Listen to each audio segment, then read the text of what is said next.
Tentang pro kontra tentang persembahan bulan. Mari kita berdoa.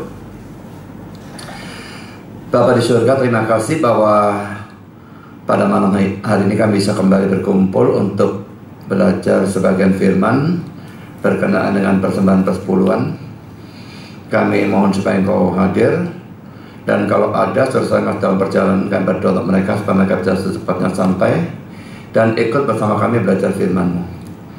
Ampun disucikan kami semua dari segala dosa dan pimpin kami dengan Roh-Mu dalam sepanjang acara firman beserta dengan tanya jawabnya.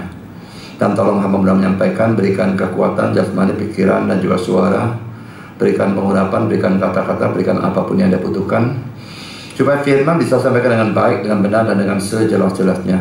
Dan kami bungkus dengan kuasa dan pekerjaan Roh-Mu, karena kami sadar tanpa itu semua akan sia-sia. Dan tolong kami semua mendengar, berikan kesegaran khususnya bagi yang lelah atau mengantuk, berikan hati yang terbuka, berikan konsentrasi yang baik, berikan terang, supaya semua kami bisa mendengar dan mengerti. Dan setelah mengerti, berikan kami ketundukan pada firman-Mu, dan biarlah kami bukan hanya percaya pada kebenarannya, tapi juga menjadi pelaku dan penanggap firman. Kami titipkan asal tanya jawab tentang Tuhan.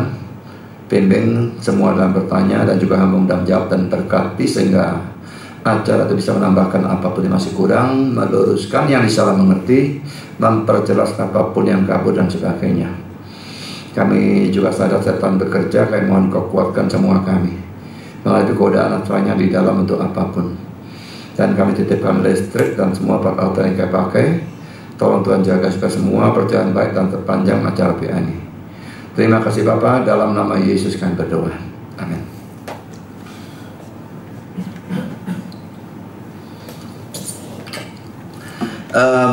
Kita masih tetap membahas pro kontra tentang persembahan persepuluhan, dan mulai kali yang lalu kita sudah masuk angka Romawi yang kedua, dan saya membahas argumentasi mengapa saya menganggap persembahan persepuluhan diharuskan.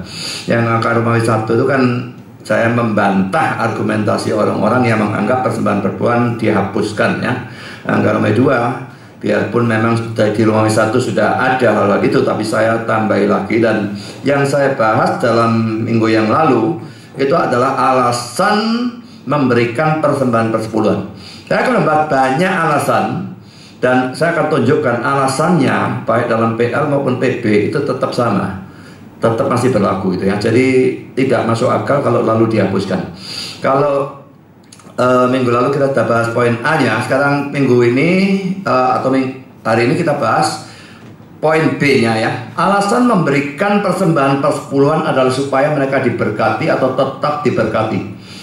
Sebetulnya memang kalau strict ya, merupakan sesuatu yang salah kalau kita memberikan persembahan persepuluhan supaya kita diberkati. Itu jadi motivasi yang tidak karuan. Tapi yang benar adalah kalau kita memberi persepuluhan itu dengan kasih tanpa pamrih apapun, maka Tuhan memang akan memberkati kita. Dan dengan tetap memberikan, maka berkat itu tetap akan ada. Tapi kalau itu dihentikan, maka berkatnya dihentikan. Dan menurut saya hal ini tetap berlaku zaman PL maupun zaman PB. Sekarang akan saya bacakan beberapa teksnya yang menunjukkan hal itu. Ulangan pasal 14, 28, 29. Pada akhir 3 tahun engkau harus mengeluarkan segala persembahan persepuluhan dari hasil tanahmu dalam tahun itu dan menaruhnya di dalam kotamu.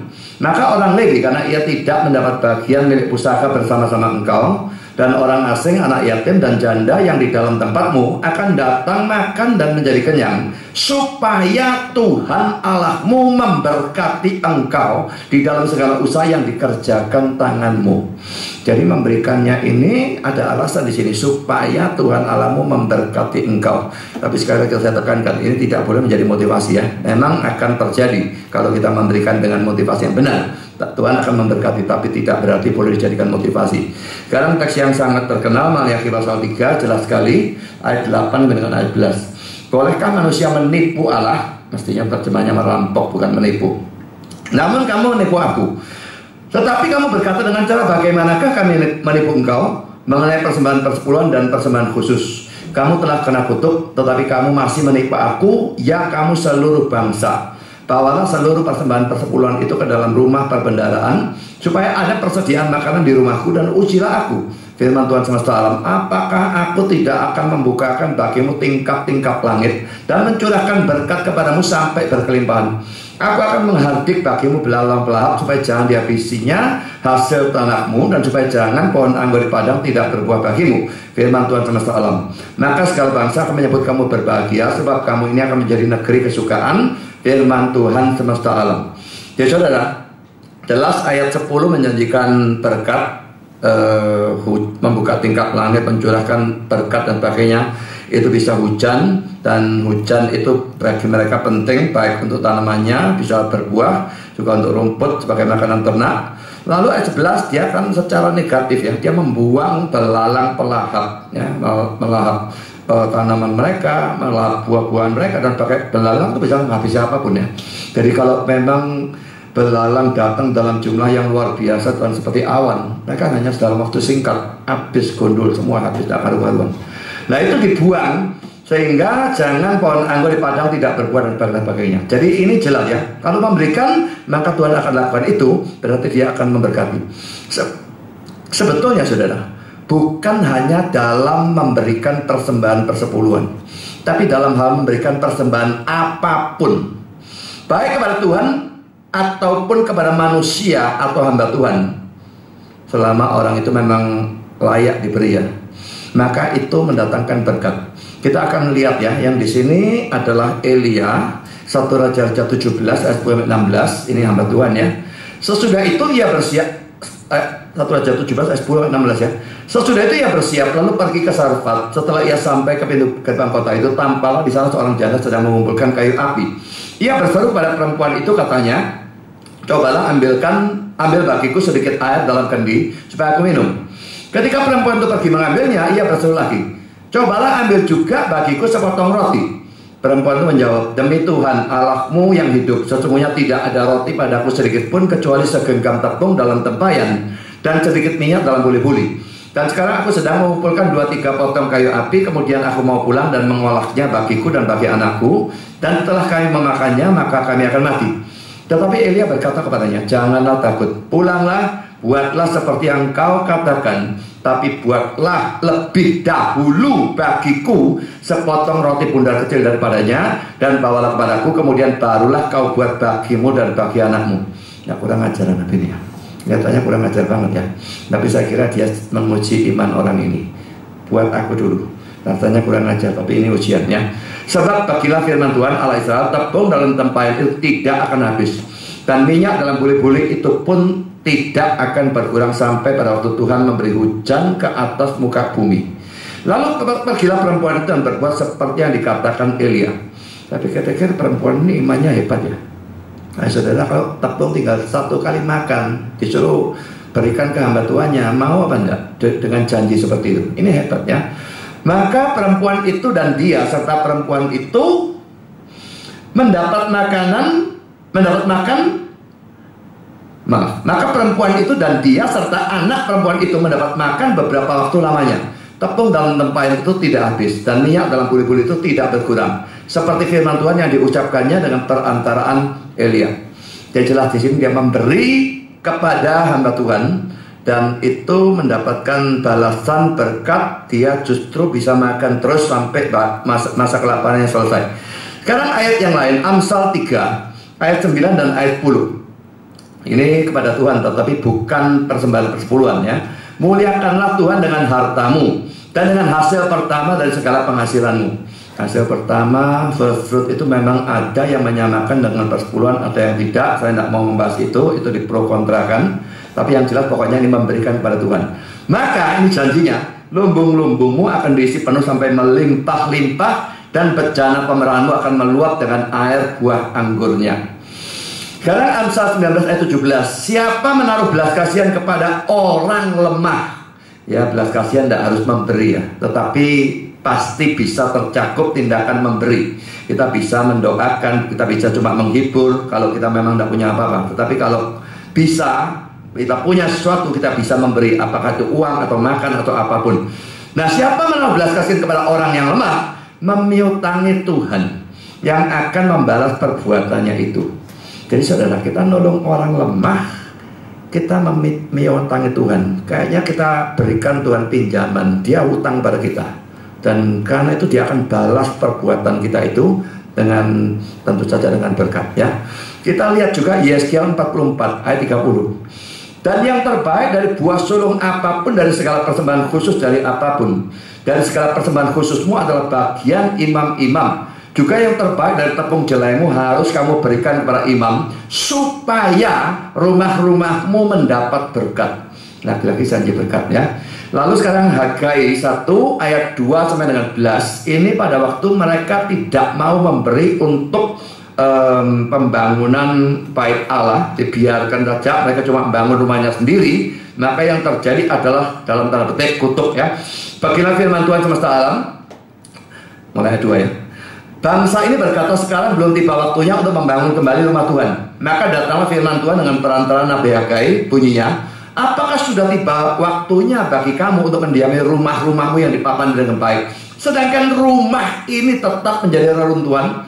Oleh sebab itu, bagilah firman Tuhan semesta alam, perhatikanlah keadaanmu. Kamu menabur banyak tetapi membawa pulang hasil sedikit.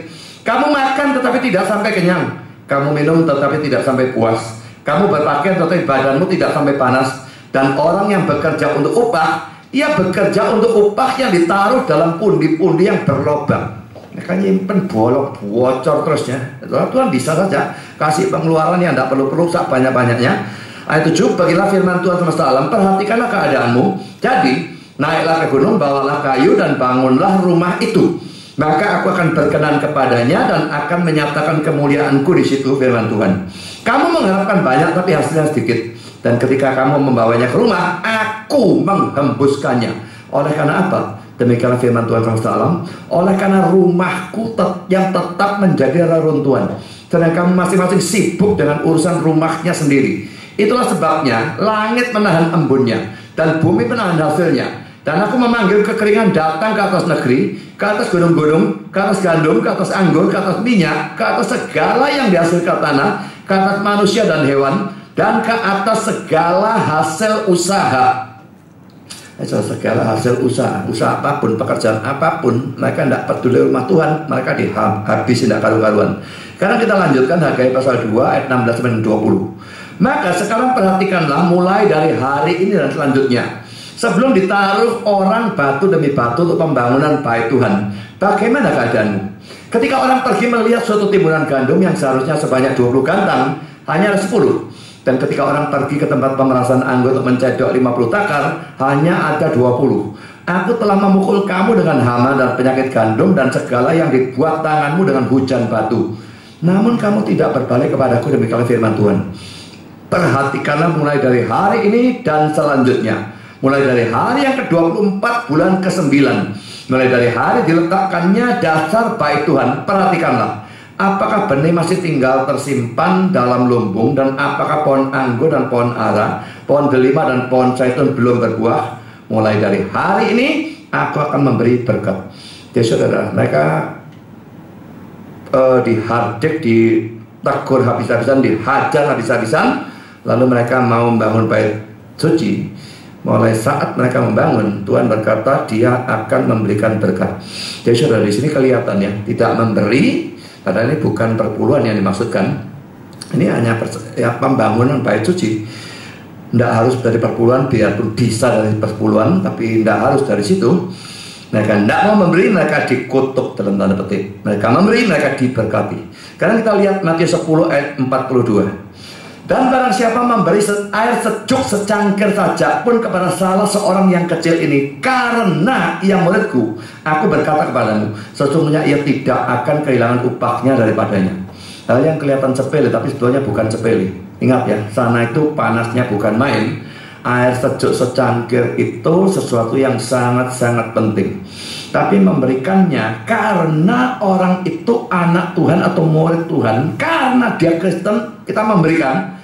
katanya Tuhan, itu tidak akan kehilangan upahnya. Dia akan mendapatkan pahala, gitu ya. 2 Korintus 9 ayat 6. Camkanlah ini, orang yang menabur sedikit akan menuai sedikit juga, dan orang yang menabur banyak akan menuai banyak juga.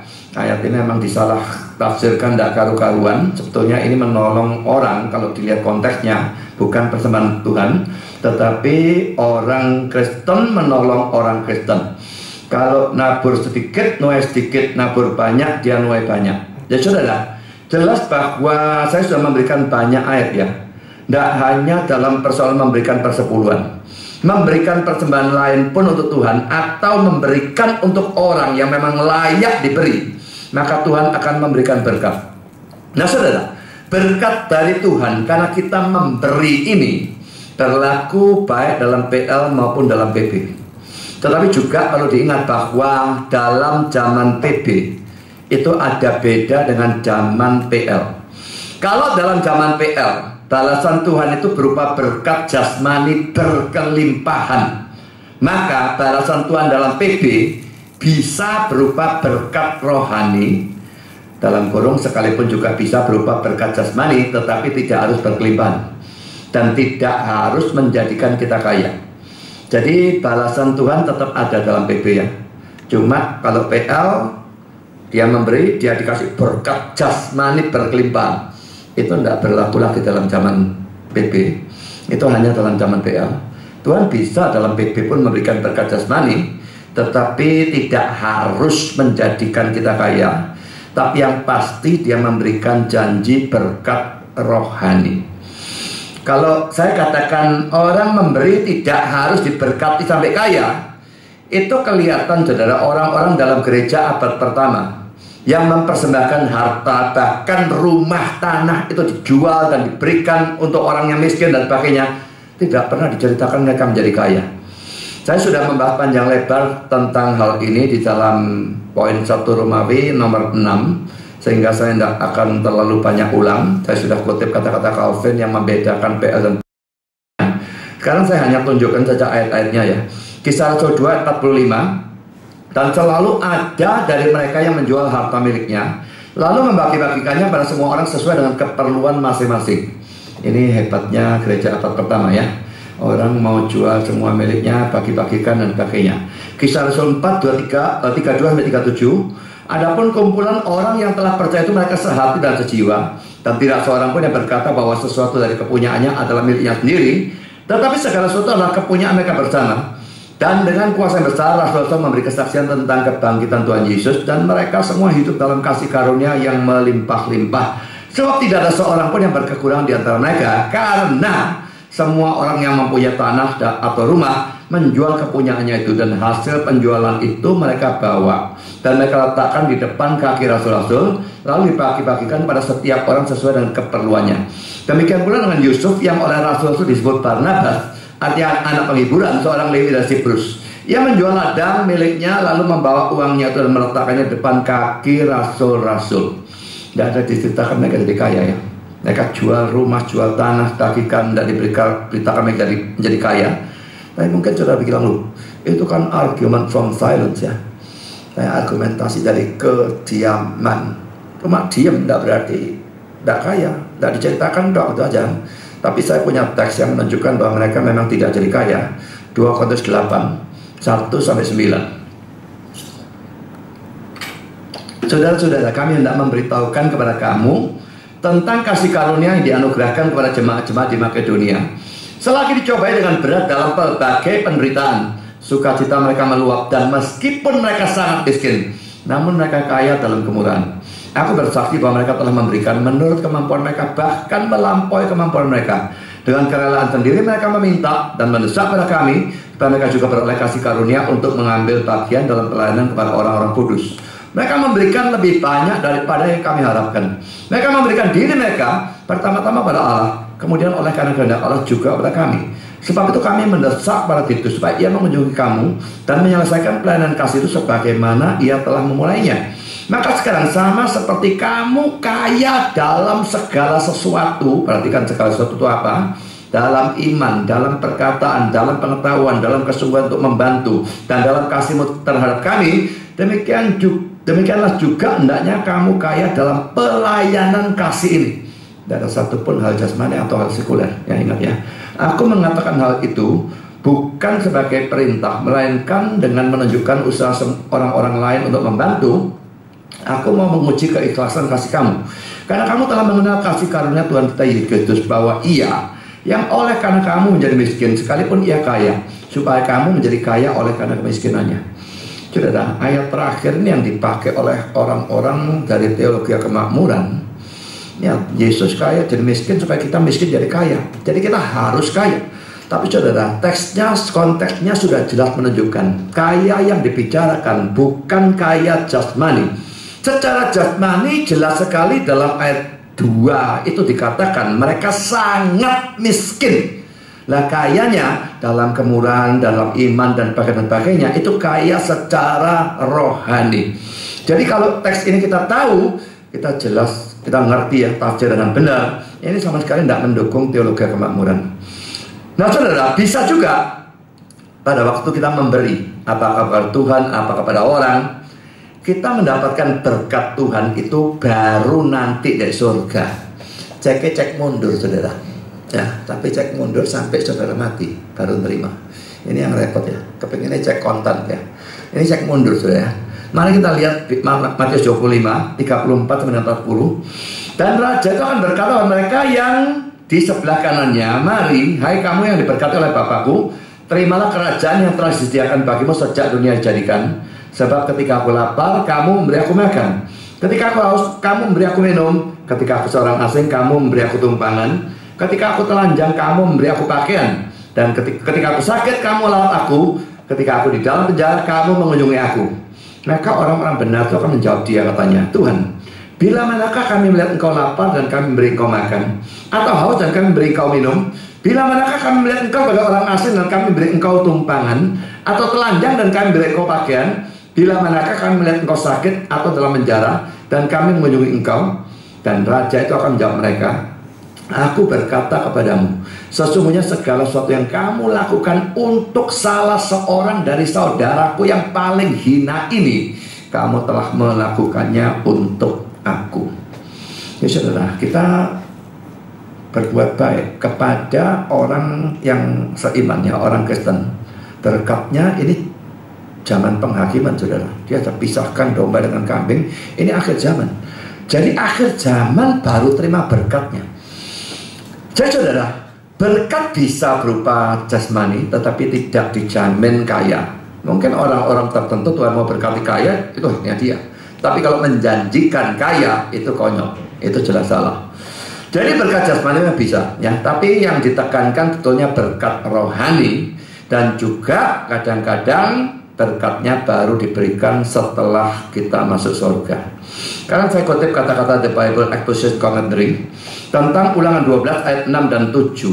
Dia berkata demikian, Musa sering mengingatkan bangsa itu untuk menyokong orang-orang Lewi dengan secara setia membawa persembahan persepuluhan dan persembahan ke tempat kudus. Pasal 12, Ulangan 12 ayat 12, 18, 19, Ulangan 14, 27, 29, Ulangan 16 ayat 14.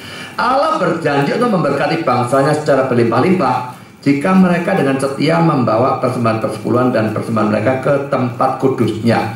Mari ketiga 6-12 lihat. Oh, satu raja saya tidak terjemahkan Kingsnya. Satu raja pasal 7 ayat 51. Satu Raja-Raja 7 ayat 51 dan Nehemia 13 ayat 12 ya. Saya tidak berikan ayat-ayatnya, saya bisa baca sendiri. Jadi saudara, ini poin kedua. Alasan dalam memberikan persembahan persepuluhan adalah kita bisa mendapatkan berkat atau tetap diberkati. Biarpun itu tidak perlu menjadi motivasi dalam memberi. Dan itu tidak akan berubah dalam PL maupun PB. Dia tetap berkati. Cuma berkat dalam PB-nya itu memang bisa dalam hal rohani, lalu bisa diberikan pada akhir zaman. Tapi tetap mendapatkan berkat. Tidak tahu berupa apa dan kapan, itu urusan lain, tapi berkat itu ada. Ya, jadi tidak masuk akal kalau itu harus dihapuskan. Sekarang saudara, poin C. Alasan ketiga untuk memberikan persembahan persepuluhan yang diberikan dalam kitab suci ya, supaya mereka belajar takut akan Tuhan. Kita lihat dari Ulangan pasal 14 ayat 22 sampai 23. Haruslah engkau benar-benar mempersembahkan 1/10 dari seluruh hasil benih yang tumbuh di ladangmu tahun demi tahun di hadapan Tuhan Allahmu di tempat yang akan dipilihnya untuk membuat namanya diam di sana. Haruslah engkau memakan persembahan persepuluhan dari gandummu, dari anggurmu dan minyakmu, ataupun dari anak-anak sulung lembu sapimu dan kambing dombamu, supaya engkau belajar untuk selalu takut akan Tuhan Allahmu. Ini saya garis bawahi dan saya warna merah, saya berikan huruf besar. Dan di sini memang jelas menunjukkan alasannya semua itu. Memang ini bukan hanya persepuluhan, tapi macam-macam, tapi persepuluhan termasuk. Nah, kalau terjemahan Indonesia itu takut ya, takut akan Tuhan dan sebagainya. Sama dengan King James, RSV dan NASB menerjemahkan fear, takut. Tapi NIV revere, reference dan sebagainya itu hormat, yang sangat hormat. Jadi ya hormat sampai ada rasa takut semacam demikian. Jadi itu merupakan alasan. Nah, tentang rasa takut atau hormat ini ada beberapa komentar yang akan saya berikannya. Matthew Henry dalam tafsirannya tentang Ulangan 14, 22, 23 mengatakan demikian. Mereka di sini diperintahkan untuk memisahkannya dan memisahkannya untuk Allah. Haruslah engkau benar-benar mempersembahkan 1/10 dari seluruh hasil benih yang tumbuh di ladangmu. Ayat 22. Orang-orang Lewi mengurus milik mereka sendiri. Tetapi pemisahan yang ini dibiarkan pada pemiliknya sendiri. Hukum Taurat mendorong mereka untuk jujur dengan menempatkan suatu keyakinan dalam diri mereka, dan dengan demikian menguji rasa takut mereka kepada Allah. Jadi bukannya didatangi, mana perpuluhannya? Enggak, ya, tak sukanya. Tergantung mereka mau takut apa enggak, ya. Mereka diperintahkan untuk memberi persembahan persepuluhan dengan benar-benar, artinya memastikan untuk melakukannya dan melakukannya dengan setia dan dengan teliti, supaya bagian Allah tidak dikurangi baik dengan direncanakan ataupun karena kelalaian. Perhatikan, kita harus memastikan untuk memberikan kepada Allah haknya sepenuhnya. Darinya double. Dari tanah kita, karena kita hanyalah pengurus-pengurus dari mereka, dan dituntut bahwa kita setia seperti mereka yang harus memberi pertanggungjawaban. Tujuan dari hukum ini kita punyai atau peroleh dalam ayat 23, supaya engkau belajar untuk selalu takut akan Tuhan Allahmu. Itu adalah untuk menjaga mereka benar dan teguh terhadap agama mereka. Satu, saya berikan satu, ada dua tapi duanya tidak saya berikan. Dengan mengakrabkan mereka dengan tempat kudus, hal-hal kudus dan ibadah-ibadah atau pelayanan-pelayanan yang khidmat yang dilakukan di sana. Apa yang mereka baca tentang penetapan-penetapan dari Alkitab mereka akan baik bagi mereka untuk melihat prakteknya dalam kemah suci. Itu akan membuat kesan yang lebih dalam kepada mereka, yang akan menjaga mereka dari jerat dan kebiasaan penyembahan berhala. Ya saudara, ini rasa takut itu dikomentari seperti ini oleh Matthew Henry ya. Jadi pertama diberikan biarlah itu tergantung mereka. Cuma dikasih perintah, tidak dikawal, tidak diawasi atau apa, mau beri atau tidak beri. Mereka, kalau mereka memang takut akan Tuhan, mereka akan beri. Bukan hanya akan beri, tapi akan beri dengan teliti dan dengan setia. Ada kata dengan benar-benar memberikan persepuluhan. Jadi ngitungnya itu tidak boleh ngawur, tidak boleh serampangan dan sebagainya, harus teliti.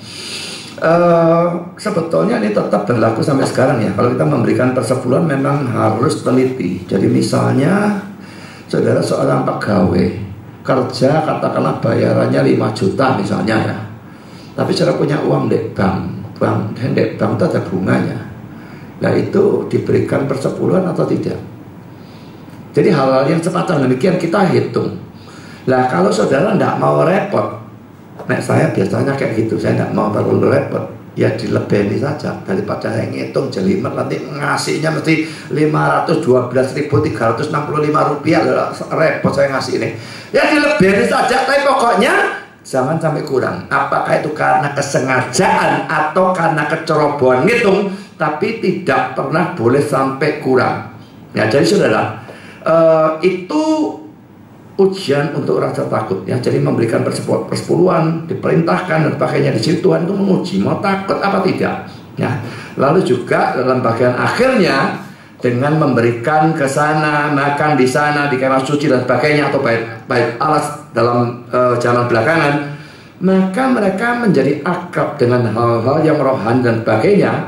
Itu membuat mereka mengenal agama mereka dengan benar dan sebagainya, membuat mereka menjauhi penyembahan berhala.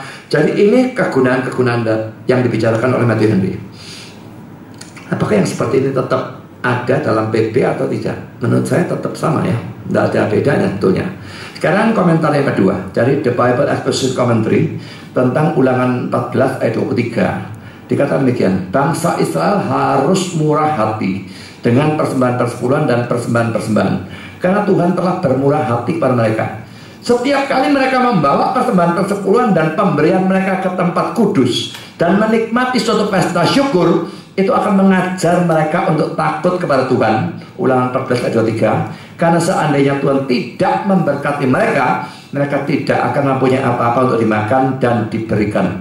Seperti Daud katakan, segala sesuatu kita berikan kepada Allah mula-mula datang dari tangannya, dan itu semua adalah miliknya.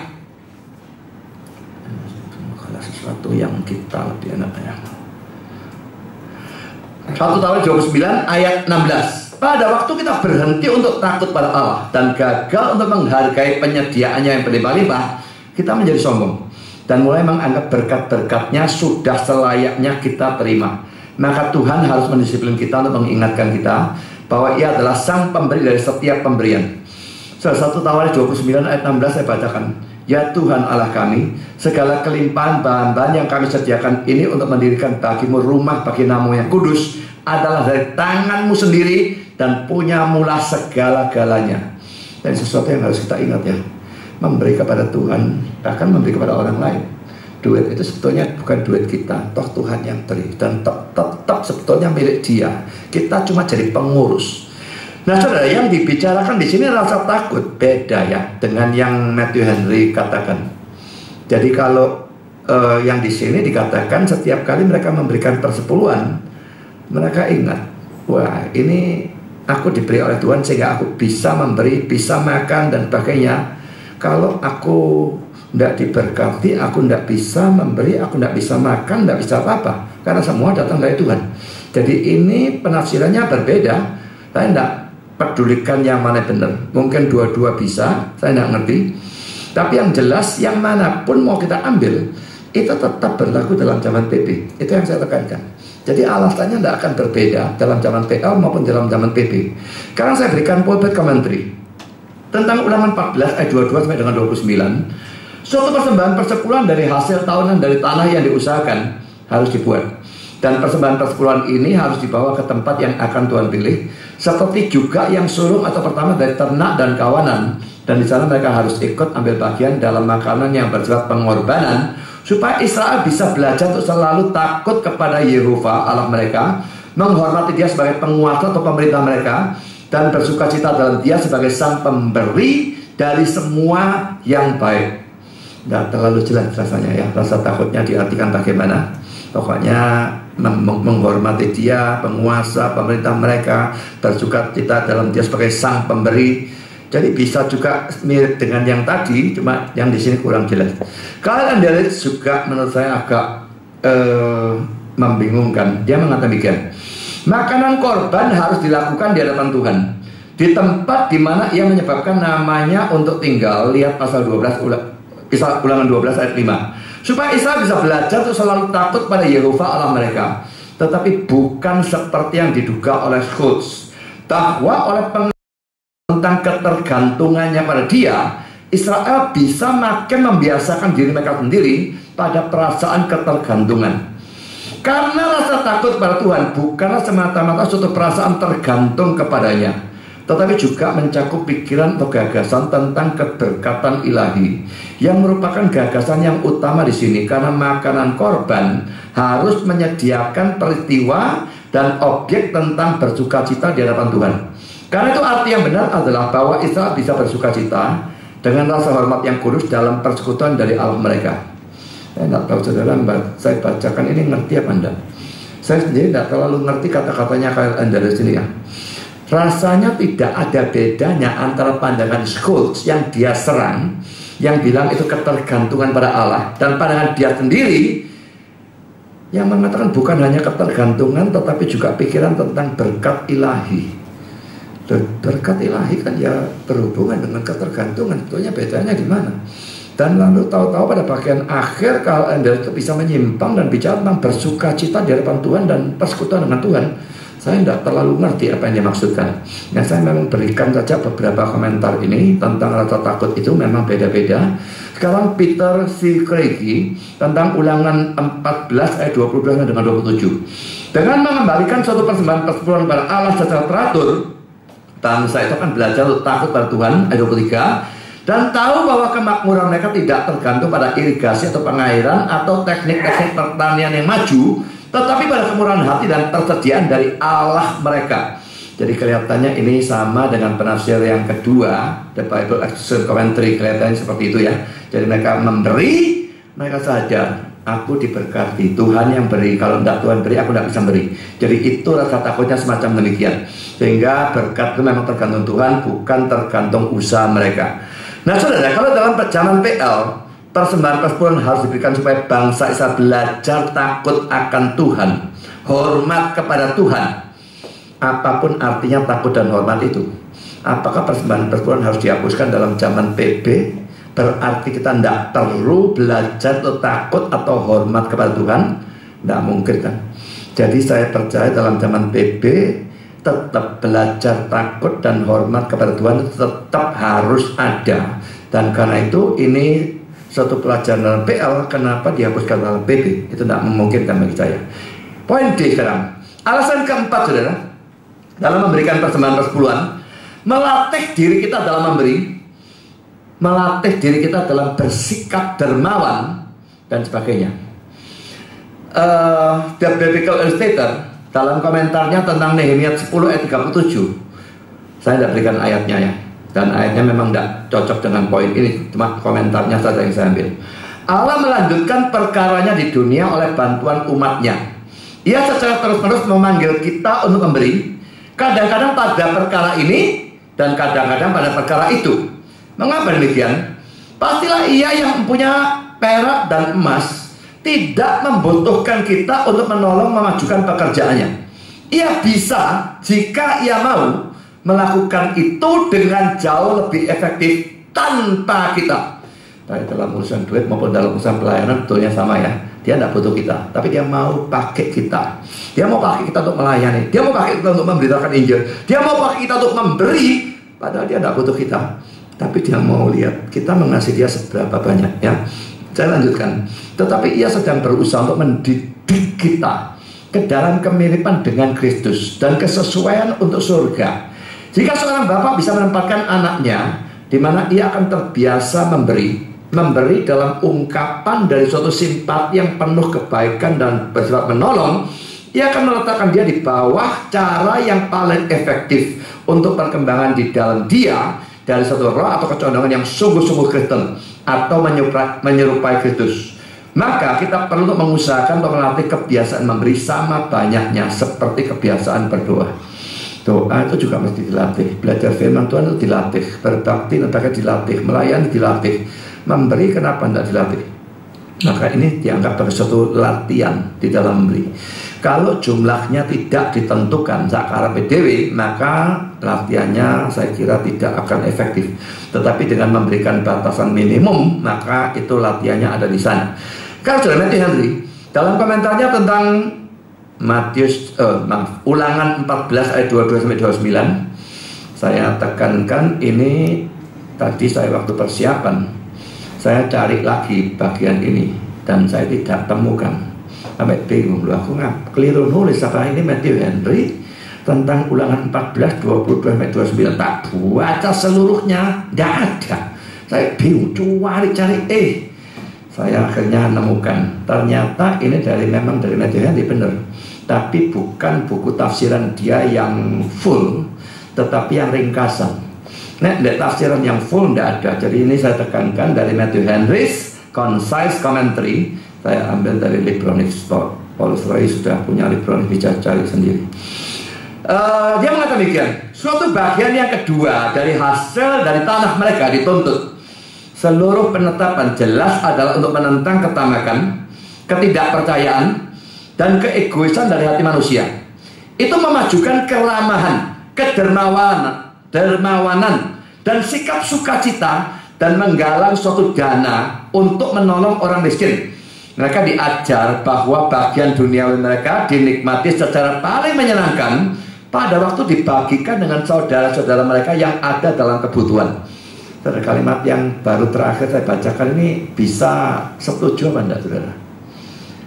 Mereka diajar bahwa bagian dunia mereka dinikmati secara paling menyenangkan pada waktu dibagikan dengan saudara-saudara mereka yang ada dalam kebutuhan. Kebanyakan orang gak gitu, saudara. Ya, bagian dunia mereka paling dinikmati secara paling menyenangkan, nek di tangan dewi. Itu biasanya orang, saudara. Tapi dilatih yang kebalikan. Itu jadi yang tadi egois, dilatih yang kebalikan menjadi paling menyenangkan pada waktu dibagikan pada banyak orang yang memang kekurangan. Saya lanjutkan. Jika kita melayani Allah seperti itu dan melakukan yang baik dengan apa yang kita miliki, dijanjikan bahwa Tuhan Allah akan memberkati kita dalam semua pekerjaan dari tanah kita. Tanah kita ini saya kira cetaknya salah. Dia tulis land. Kalau land terjemahnya tanah, tapi kata-kata selanjutnya hand dan land mirip, ya. Jadi saya kira sebetulnya bukan pekerjaan dari tanah kita, masa tanahnya bekerja. Pekerjaan dari tangan kita, tapi saya berikan tanya, ya, tanah saya kurung tangan tanya gitu, ya. Tapi saya kira tangan, ya. Berkat Allah adalah segalanya bagi kemakmuran atau keberhasilan lahiriah kita. Dan tanpa berkat itu, pekerjaan dari tangan kita tidak akan menghasilkan apapun. Berkat turun pada tangan yang bekerja. Jangan mengharapkan Allah akan memberkati engkau dalam kemalasan dan kecintaan pada kemudahan atau tidak adanya usaha. Dan itu turun pada tangan yang memberi. Ia yang menyebarkan seperti itu pasti akan bertambah dan menjadi bebas dan murah hati dalam menyokong agama dan pekerjaan baik apapun. Adalah cara atau jalan yang paling pasti dan aman dari kemajuan atau perkembangan. Jadi, saudara, sekalipun memang dalam poin ini, ya, tidak ada ayat yang eksplisit bahwa persembahan persepuluhan tujuannya melatih untuk memberi, melatih untuk dermawan. Dan kedua komentar di atas tadi hanya merupakan tafsiran. Tetapi saya yakin bahwa itu memang benar. Memberikan persembahan persepuluhan menurut saya memang merupakan suatu latihan yang baik untuk memberi, bersikap dermawan, mendukung pekerjaan Tuhan, dan sebagainya. Ini jelas-jelas latihan seperti itu. Karena itu, saudara, ya, bukan hanya kita yang perlu melatih diri dalam hal ini, tapi kita perlu mendidik anak-anak kita, kalau yang punya anak, ya, untuk dilatih dalam hal yang sama. Kalau menurut saya, saudara, ya, sekarang misalnya saya kerja, saya punya gaji katakanlah saja 5 juta, ya. Kalau saya sudah memberikan 500.000, berarti sudah full 10%-nya, ya. Lalu 5 juta diberikan pada istri katakanlah 3 juta. Anak dikasih uang jajan 500.000. Apakah istri perlu memberi lagi? Anak perlu memberi lagi? Enggak. Kalau sudah dari pertamanya sudah diberi oleh si bapak, apa yang diberikan kepada istri maupun anak sudah perlu tarik persepuluhan mestinya. Tapi, saudara, demi melatih anak, kita bisa saja, atau waktu memberi di sini kita tidak berikan sepenuhnya, yang di sini memang belum diberikan, atau biarpun sudah diberikan double, tidak masalah. Anak diberikan 500.000, beritahu pada dia 10% untuk Tuhan, kamu latihan memberi mulai kecil. Itu sesuatu yang menurut saya sangat bagus, ya. Latihan memberi, latihan menjadi dermawan, latihan untuk memikirkan gereja, pekerjaan Tuhan di dalam urusan keuangan. Dan jelas dalam hal ini juga tidak akan ada perbedaan antara zaman PL maupun zaman PB. Orang PL, orang PB sama, secara alamiah kita egois. Kita maunya dipangan dewi saja semua. Dan kita mesti semua dilatih, dilatih bersikap dermawan, dilatih untuk peduli pada kebutuhan keuangan gereja dan sebagainya. Ya. Sekarang poin E, alasan yang kelima untuk memberikan persembahan persepuluhan adalah untuk mendukung penegakan nama Tuhan. Kalau ini ayatnya ada, kita lihat Ulangan 12 ayat 5, ayat 6, ayat 10, ayat 11.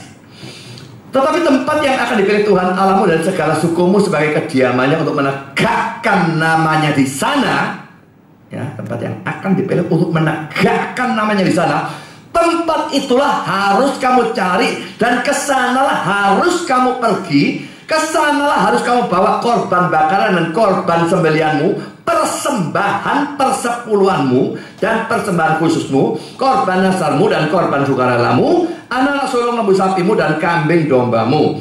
Karena ayat 10, tetapi apabila nanti sudah kamu seberangi sungai Yordan dan kamu diam di negeri yang diberikan Tuhan Allahmu kepadamu untuk dimiliki, dan apabila ia mengaruniakan kepadamu keamanan dari segala musuhmu di sekelilingmu, dan kamu diam dengan tentram, maka ke tempat yang dipilih Tuhan Allahmu untuk membuat namanya diam di sana, haruslah kamu bawa semuanya yang kuperintahkan kepadamu, yakni korban bakaran dan korban sembelihanmu, persembahan persepuluhanmu dan persembahan khususmu, dan segala korban nasarmu yang terpilih yang kamu nasarkan kepada Tuhan. Ya saudara, kalau ini ayatnya eksplisit ya. Memang banyak korban yang lain, banyak hal yang lain, tapi antara lain persembahan persepuluhan, dan jelas itu yang paling besar mestinya, dan itu diberikan ke tempat yang Tuhan pilih untuk membuat namanya diam di sana, namanya ditegakkan dan sebagainya. Kita lihat sekarang Ulangan pasal 14 ayat 22 sampai dengan ayat yang ke-26. Haruslah engkau benar-benar mempersembahkan 1/10 dari seluruh hasil benih yang tumbuh di ladangmu tahun demi tahun, di hadapan Tuhan Allahmu, di tempat yang akan dipilihnya untuk membuat namanya diam di sana. Haruslah engkau memakan persembahan persepuluhan dari gandummu, dari anggurmu dan minyakmu, ataupun dari anak-anak sulung lembu sapimu dan kambing dombamu, supaya engkau belajar untuk selalu takut akan Tuhan Allahmu. Apabila dalam hal engkau diberkati Tuhan Allahmu, jalan itu terlalu jauh bagimu, sehingga engkau tidak dapat mengangkutnya. Karena tempat yang akan dipilih Tuhan untuk menegakkan namanya di sana terlalu jauh dari tempatmu, maka haruslah engkau menguangkannya dan membawa uang itu ke dalam bungkusan dan pergi ke tempat yang akan dipilih Tuhan Allahmu. Dan haruslah engkau membelanjakan uang itu untuk segala yang disukai hatimu, untuk lembu sapi atau kambing domba, untuk anggur atau minuman yang memabukkan, atau apapun yang diingini hatimu. Dan haruslah engkau makan di sana di hadapan Tuhan Allahmu dan bersukaria engkau dan seisi rumahmu. Saya yakin ya, dalam teks-teks ini di mana Tuhan menegakkan namanya, membuat namanya diam di sana sebagainya, kata nama itu keluar berulang kali ya. Saya yakin nama di sini bukan menunjuk pada nama diri atau YHWH, Yahweh atau Yehova atau apapun, tapi kata nama itu seringkali menunjuk pada diri Allah sendiri. Dan di sini saya yakin itu yang dimaksudkan. Nah saudara, kedua teks di atas ini merupakan alasan untuk memberikan persembahan persepuluhan. Dalam zaman perjanjian lama, orang Israel harus membawa persembahan persepuluhan ke kemah suci atau bait suci, karena di tempat itu Tuhan menegakkan namanya. Apakah dalam zaman perjanjian baru, gereja yang benar bukan merupakan tempat di mana Tuhan menegakkan namanya? Kalau iya, maka menurut saya jelas kita juga harus membawa persembahan persepuluhan ke gereja. Dan saya tekankan, gereja yang benar. Kalau gereja yang sesat, itu bukan Tuhan menegakkan namanya, sama sekali tidak. Jadi menurut saya merupakan suatu omong kosong kalau orang berargumentasi bahwa karena bait suci dan imam-imam dan orang-orang Lewi sudah tidak ada, maka kita tidak lagi perlu atau tidak lagi harus memberikan persembahan persepuluhan. Persembahan persepuluhan ini salah satu alasannya harus diberikan ke tempat yang menegakkan nama Tuhan. Dan kalau dalam zaman PL ini adalah bait suci, maka jelas bahwa dalam zaman PB itu adalah gereja, saya tekankan lagi, yang benar. Dan saudara, Kalau kita sebagai orang Kristen tidak mendukung penegakan nama Tuhan, ingat ya, tidak mendukung itu bukan nol, bukan netral. Yang tidak mendukung sebetulnya sedang mendukung penegakan nama setan atau menghancurkan penegakan nama Tuhan.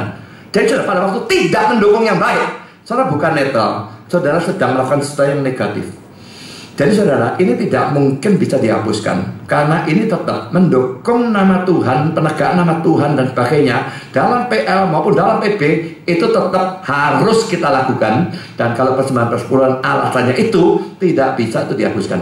Kan saudara, komentar dari Matthew Henry tentang Ulangan 12 ayat 5 sampai dengan ayat 32. Tempat yang akan Allah pilih dikatakan sebagai tempat di mana Ia akan meletakkan namanya. Artinya yang akan Ia haruskan untuk sebut sebagai miliknya, di mana kehormatannya tinggal, di mana Ia akan menyatakan Dia sendiri kepada bangsa atau umatnya, dan membuat Dia sendiri dikenal seperti manusia lakukan dengan nama mereka, dan di mana Ia akan menerima panggilan atau sapaan, dengan mana Ia dipuji dan dipanggil. Jelas sekali kalau dari cerita ini, kata-kata ini maksudnya pasti tempat ibadah kan ya. Jadi kehormatannya tinggal, Dia akan menyatakan dirinya, membuat dirinya dikenal, Dia menerima panggilan atau sapaan, Dia dipuji, Dia dipanggil. Jadi kita menyanyi memuji Dia kepada doa dan sebagainya, semua jelas. Ini dari kata-kata ini kelihatan, ini yang dimaksud pasti tempat ibadah. Konteksnya jelas bahwa itu adalah bait Allah ya pada saat zaman Musa, kemah suci ya. Karena Albert Barnes tentang Ulangan 12 ayat 5, meletakkan namanya di sana berarti menyatakan kepada manusia kehadiran ilahinya. Nah, dia pasti dalam kebaktian kan ya. Ungkapan itu meliputi semua cara yang bermacam-macam dalam mana Allah menganugerahkan untuk menyatakan Dia sendiri dan sifat-sifatnya kepada manusia. Kata-kata tempat yang akan Tuhan pilih untuk meletakkan namanya di sana menyatakan Yerusalem dan Bait Suci Salomo pada pikiran kita. Tapi sekalipun diucapkan sebagaimana adanya oleh seorang nabi dan ditafsirkan sebagaimana adanya oleh Mazmur-Mazmur, misalnya Mazmur 78 ayat 67 sampai dengan 69, mereka mempunyai suatu penerapan yang benar pada bait suci, tetapi mereka tidak boleh ditunjukkan secara eksklusif padanya. Teksnya tidak berarti bahwa Allah akan selalu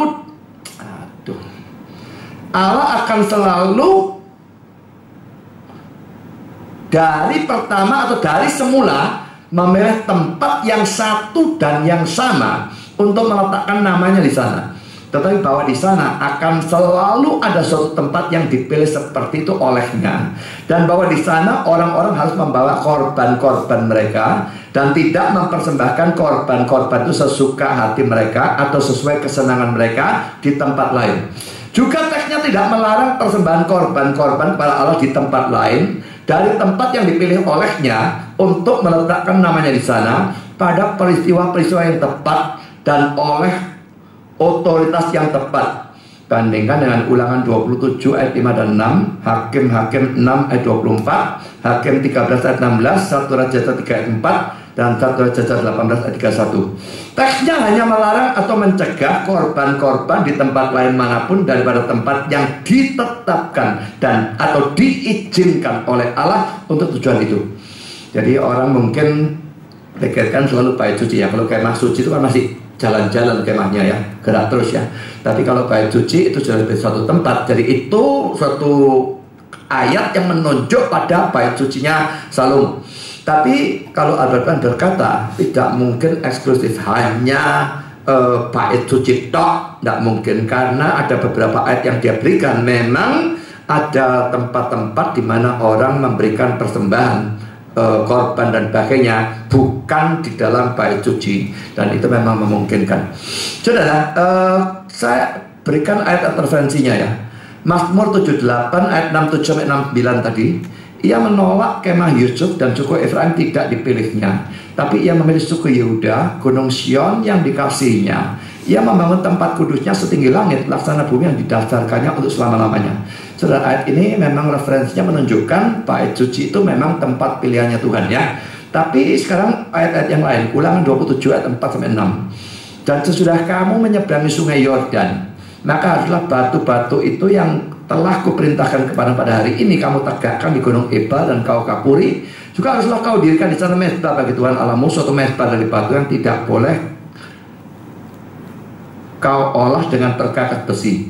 Dari batu yang tidak dipahat haruslah kau dirikan mezbah Tuhan Allahmu itu, dan di atasnya haruslah kau persembahkan korban bakalan kepada Tuhan Allahmu. Jadi ada perintah yang di tempat tertentu Tuhan suruh berikan korban dan sebagainya, itu haknya Tuhan.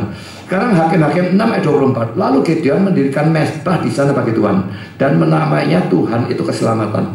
Mezbah itu masih ada sampai sekarang di Ofra, kota orang Abiezer. Jadi cara ini lagi-lagi dia memberikannya. Sekarang Hakim-Hakim 13 ayat 16 juga. Tapi jawab malaikat Tuhan kepada Manoah, sekalipun engkau menahan aku di sini, hidanganmu itu tidak akan kumakan. Tetapi jika engkau hendak mengolahnya menjadi korban bakaran, persembahkanlah itu kepada Tuhan. Sebab Manoah tidak mengetahui bahwa dia itu malaikat Tuhan. 1 Raja 3:4. Pada suatu hari raja pergi ke Gibeon untuk mempersembahkan korban, sebab disitulah bukit pengorbannya paling besar. 1000 korban bahkan dipersembahkan Salomo di atas mezbah itu. 1 Raja 18 ayat 31. Kemudian Elia mengambil ke-12 batu menurut jumlah suku keturunan Yakub. Kepada Yakub telah datang firman Tuhan, engkau akan bernama Israel. Elia buat batu dan pakai buat mezbah, akhirnya dibuat persembahan. Dan ini jelas zaman setelahnya bait sucinya berdiri, karena Elia jelas jauh setelahnya Salomo. Saudara, ini ya benar ya, Elia setelah Salomo beda jauh ya. Saya tidak tahu beda berapa. Jadi Elia jelas zamannya Ahab ya, tapi pasti jauh, saya tidak ingat ya tahunnya berapa, tapi jauh jelas setelahnya ya. Jadi saudara, memang kalau Al-Baba memberikan itu bisa ya, berarti tidak eksklusif bait suci, bisa tempat-tempat lain. Kadang-kadang Tuhan berikan otoritas, tapi kalau tidak ada otoritas, tidak ada izin, tidak bisa. Sekarang kalian dari tentang Ulangan 12 ayat 5, tempat yang akan ia pilih dari semua suku untuk meletakkan namanya di sana untuk tempat tinggalnya, sekalipun orang kafir mencari dan menyembah dewa alamnya. Saya tidak ngerti apa yang dia maksud dengan dewa alamnya. Dimanapun ia pikir ia bisa mengenali dalam alam jejak apapun dari keilahian.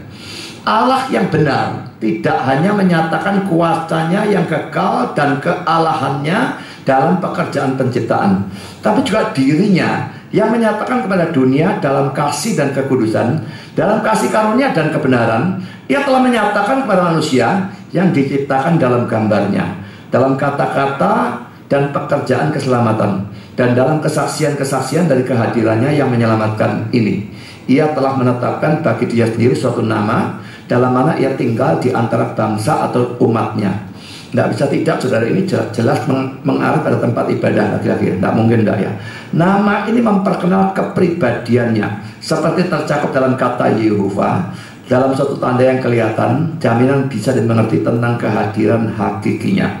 Ya, semua mengatakan mengarah pada tempat ibadah. Sekarang public commentary tentang Ulangan 12 ayat 5-9. Ayat 5-9, ibadah atau kebaktian umum dituntut di dalamnya, satu, bahwa Allah hadir bersama umatnya. Kita bertemu dalam namanya, kehadirannya dijanjikan. Matius 18 ayat 20. Tanpa kehadiran itu dicari dan didapatkan, ibadah atau kebaktian itu sia-sia. Perhatikan kata terakhirnya. Tanpa kehadiran itu dicari dan didapatkan, ibadah atau kebaktian itu sia-sia. Kalau saudara kebaktian dan ya cuma kebiasaan dok pergilah ya, saudara tidak mencari kehadiran Tuhan dan juga tidak mendapatkan kehadiran Tuhan, ibadah itu sia-sia. Di hadapan Tuhan nol, gak dihargai belas.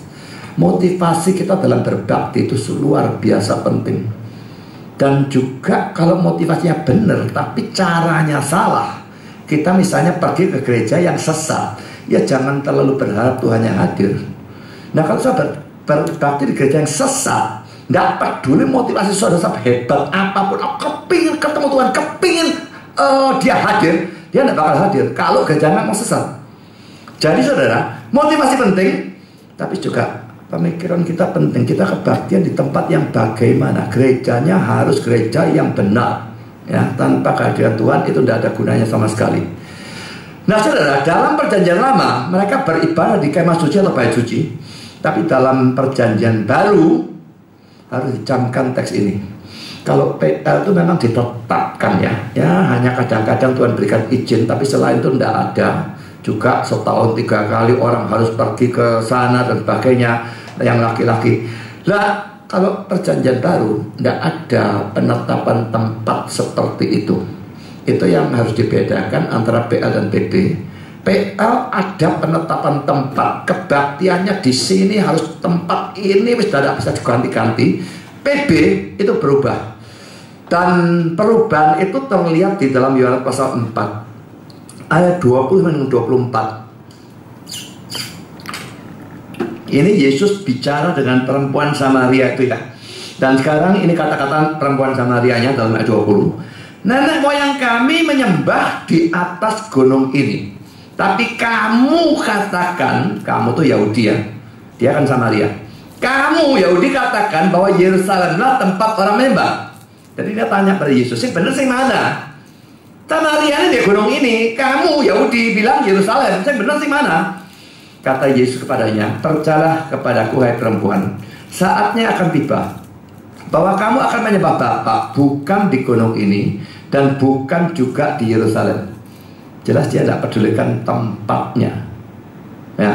Tapi perhatikan ya, saatnya akan tiba. Jadi sekarang ini memang masa transisi ya. Kamu akan menyembah Bapa bukan di gunung ini, bukan juga di Yerusalem. Kamu menyembah apa yang tidak kamu kenal. Kami Yahudi menyembah apa yang kami kenal, sebab keselamatan datang dari bangsa Yahudi.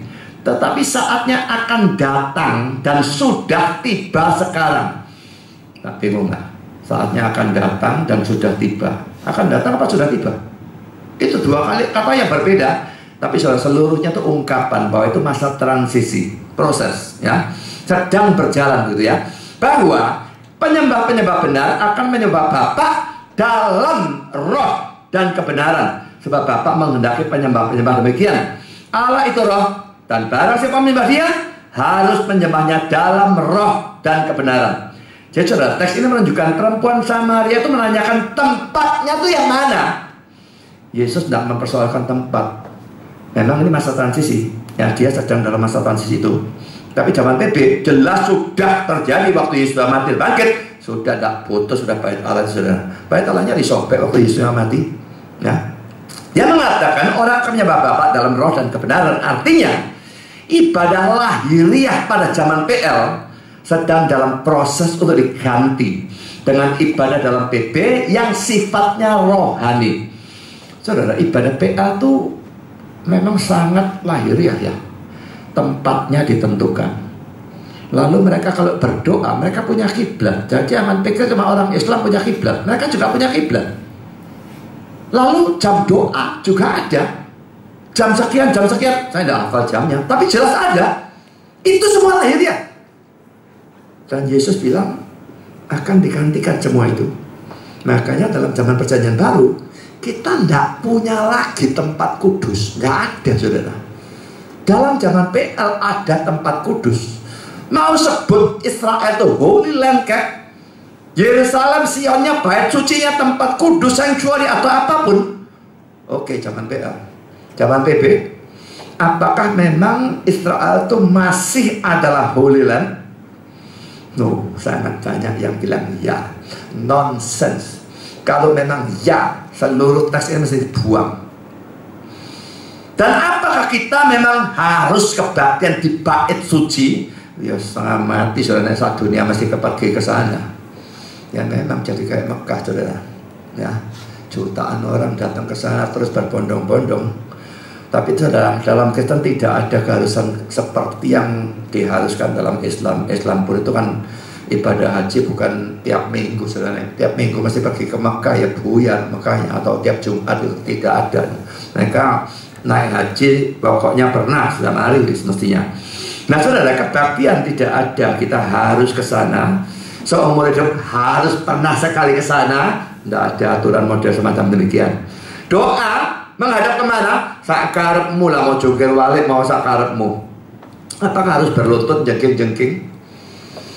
Saudara, tidak ada aturan tentang posisi doa. Sepanjang hati saudara hormat, tidak masalah saudara doa dalam posisi apapun. Ada orang yang debat, berdoa itu mestinya gimana? Yang satu bilang, wah masih bersujud, apa berlutut segala macam. Yang satu bilang, wah lebih hormat lagi masjid piala.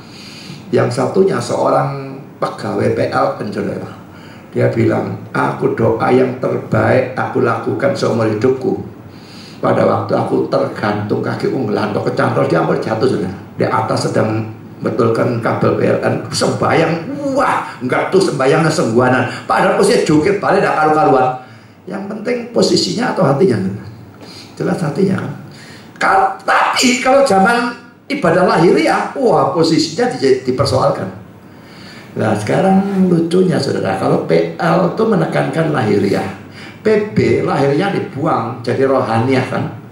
Nah orang Islam bilang Al-Quran ini sambungannya Alkitab kan. Nah tapi dalam Al-Quran kembali jadi lahiriah. Ini yang menjadikan kekonyolan yang tidak masuk akal. Kalau Al-Quran itu dianggap sebagai sambungannya Alkitab. Karena dari lahiriah menjadi rohaniah menjadi lahiriah lagi. Dia ada kiblat lagi, ada jam doa lagi, ada harus pergi ke Makkah dan sebagainya.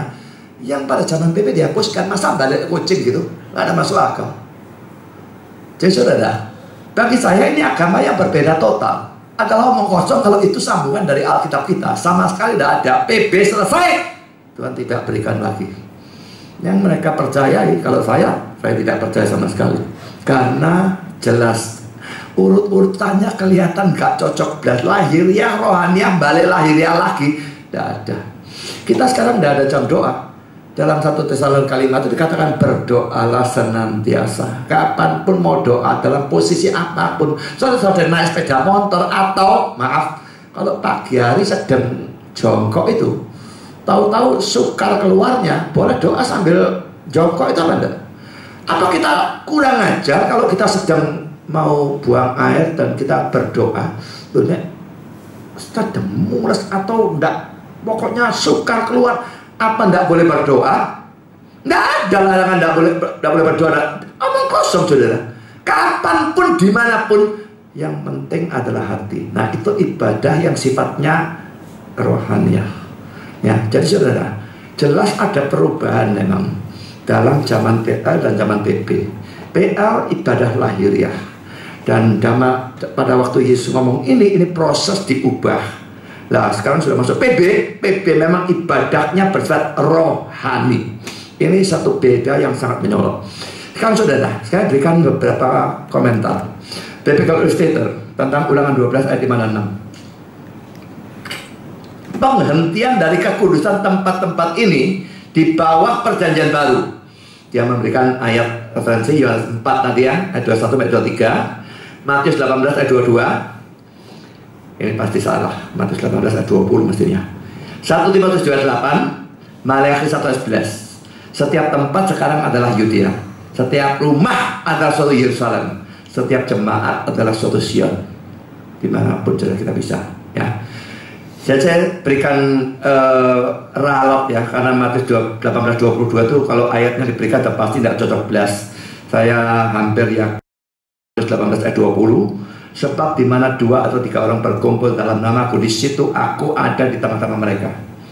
Dan juga orang yang masih tetap zaman sekarang menekankan gereja itu mesti yang gentengnya linggip, atasnya ada salib. Itu orang gendeng. Dan mereka cuma karena mereka gereja mapan, lalu gereja sing di ruko, sing di restoran, sing di rumah, itu bukan gereja. Saudara, mereka tidak pernah baca ayat ini atau gimana? Tuhan tidak pedulikan tempat lagi saudara. Jadi kita mau ganti-ganti tempat untuk kebaktian tidak masalah.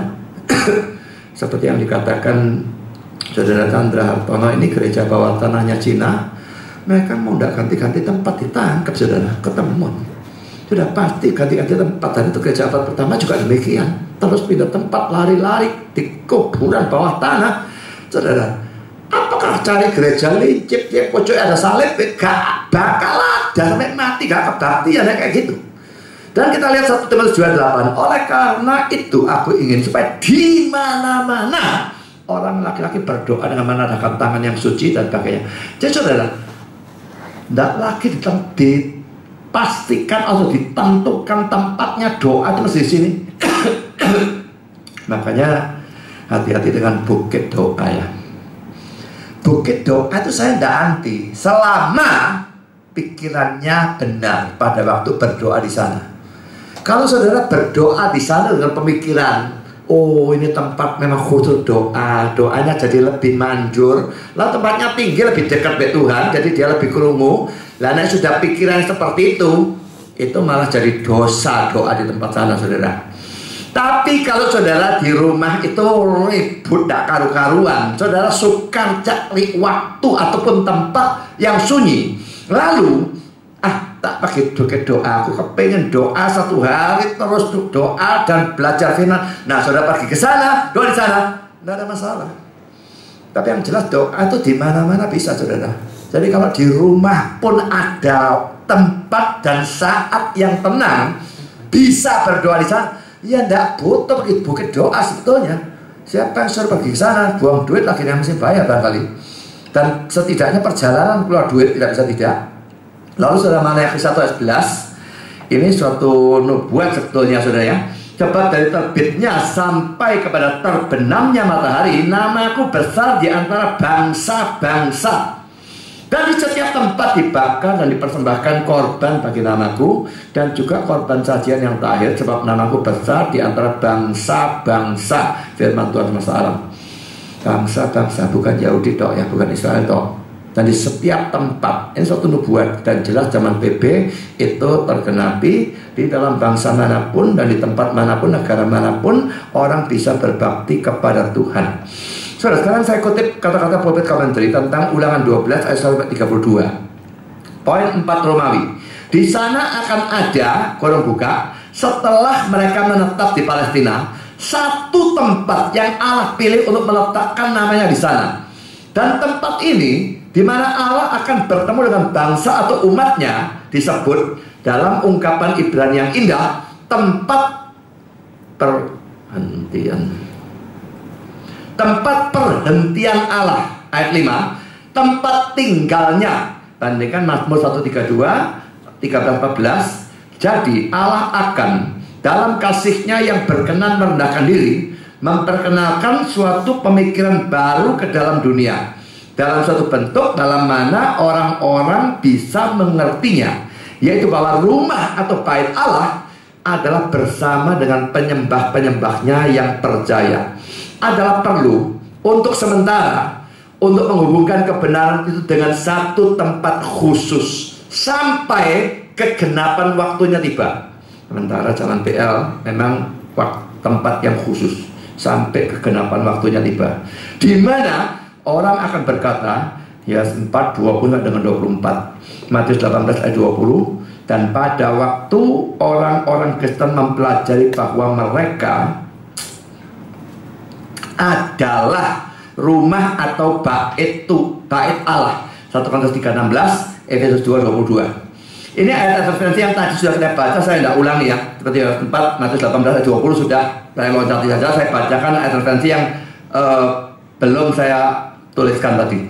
Ulangan 12 ayat 5, tetapi tempat yang akan dipilih Tuhan Allahmu dari segala suku sebagai kediaman yang menegakkan namanya di sana, tempat itulah harus kamu cari dan kesana harus kamu pergi.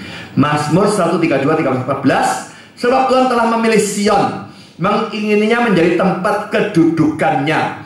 Inilah tempat perhentianku selama-lamanya. Di sini aku tidak diam, sebab aku mengingininya.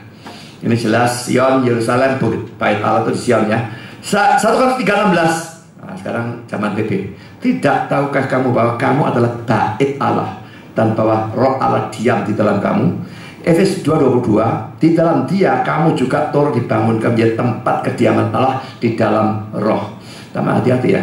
Kalau kita dikatakan bait Allah, tidak berarti nek minggu nek itu tidak usah kebaktian. Roh Allahnya hadir di aku. Tidak bisa semacam demikian.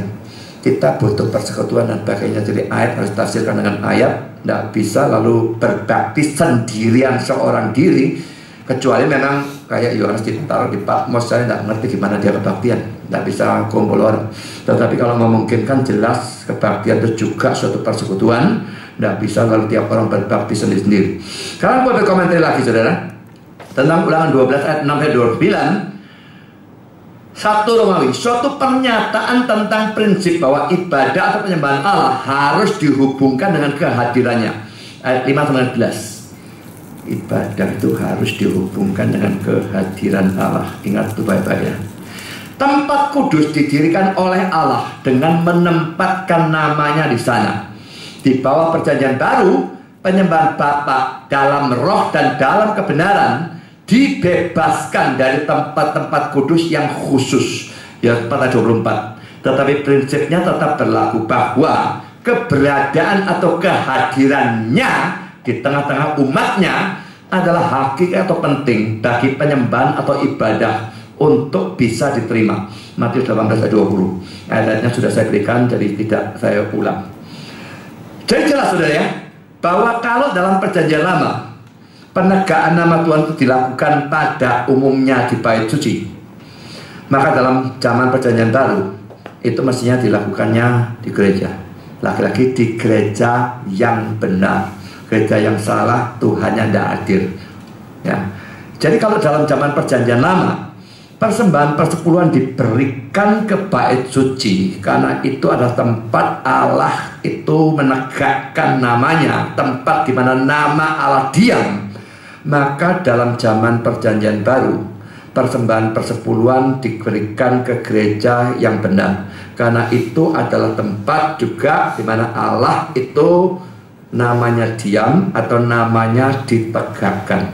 Jadi lagi-lagi di sini sebetulnya tidak ada perbedaan, kecuali kalau yang perjanjian lama itu sifatnya lahiriah, yang perjanjian baru itu sifatnya rohaniah, sehingga tempatnya bisa berubah-ubah. Tetapi sebetulnya tetap intinya tetap sama, karena fungsi persembahan persepuluhan untuk menegakkan nama Tuhan itu tidak akan berbeda dalam PL maupun di dalam PB, dan karena itu tidak bisa dihapuskan di dalam zaman perjanjian baru.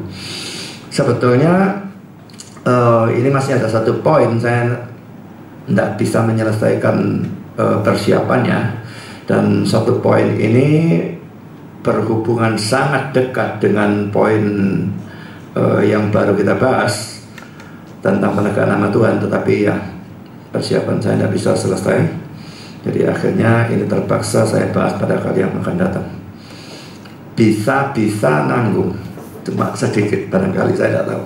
Tapi bisa juga jadi panjang, saya tidak pernah ngerti. Kalau saya belajar di buku tafsiran, tahu-tahu dapat banyak, ya jadi banyak, dan tidak ngerti. Nah sebetulnya kalau mau persiapannya bisa selesai, saya bisa selesaikan hari sebetulnya.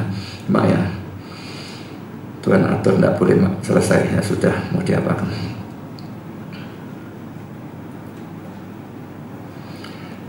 Kita masuk dalam acara pertemuan.